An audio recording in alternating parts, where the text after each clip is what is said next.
Ndabai melu Ashim Cambialo Adako Adama Adako Adama Ada ne marama Adako Adama Adam Ndada ndeme o onwere ndom ji maka ha bịa onwere ihe m chọrọ ikwu maka Ashim la Ligbo la video anyị ihe anyị na-eme wụrụ anyị na-akọwa ezigbo agwa o kwesịrị ka ndị Igbo ka o kwesịrị ka nwa ezigbo nwa onye Igbo na-akpa agwa ma omelala ma ile-eje ụka ile-eje emeghe ụka ị ghara ile akpa ezigbo agwa nwa onye Igbo omelala ihe eme emeghe ka ile akpa ajọ agwa ọ ga-emewe ile akpa ezigbo agwa ka nwa onye Igbo onye ka anyị nchịkọtara ka woshi o nwere ihe ndụ alụ ọla eme ilachi ndụ ji ọkpara ndụ ji ọkpara nwere abịala ejiri ụlọ amụkashia ụmụ abịa mụọ nwere ike mụọ ụmụ nwaanyị mụọ ụmụ nwoke ha ada ebe ma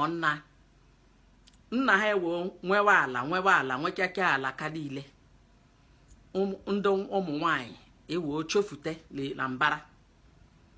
uwochi ka comment section bịa chọrọ m ịlụ ka ndị mmadụ mmekwu okwu banyere destin maka na ihe na-emebi ihe o nwere ụmụ nwoke mmemme ha gara ịgba ala ha gba ala ha echi ha nwunye ha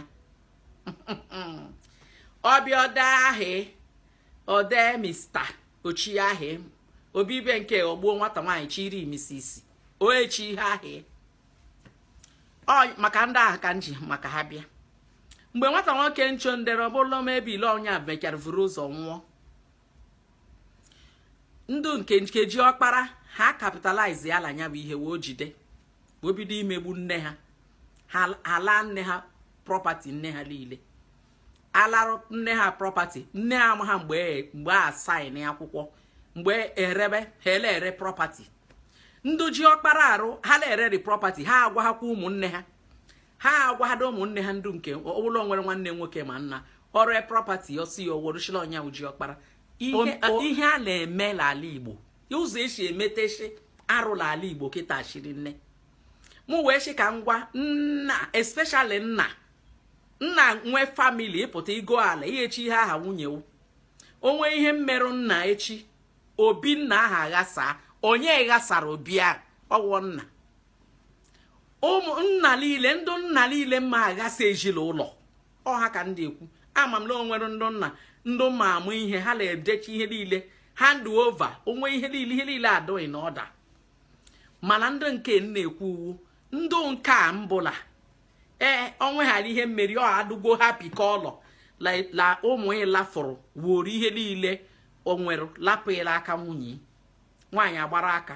ha eje were ije zụba family nke ha ọ hafụji ya ndị ụmụ aha hafụji ya ịgbaba mbọ maka la onye gbaa mbọ irie ọ hafụ ịgba mbọ tụkwa ịnyala ire ala ọ tụkwa ịnyala ore oechi ihe aha ọ adụ hafta mama ụfọdụ ọ gaghị ogbuo nne ree ore manye ego nyere nwanne nwoke ji ọkpara mma ajụwa ajụjụ shew ala nna wa ọsọ gị onwe nna ọ mụrụ sọ ji ọkpara mụla ajụ ahụ ajụjụ she ụmụ nwaanyị amụrụla ejila ụlọ a ọwụla ha hụ nwa nji ka ji ọkpara ga-echipụta orere ala atụrị orere ala sam na ajụjụ la comment section eji m iwe wele eme vidio la maka ama o nwere ihe njiji worula ekwi mgbe erehuchara ala orehucha ụmụ nke icho ma ha hụla ala ha mere ọ bụ ihe ọma ọdụ mma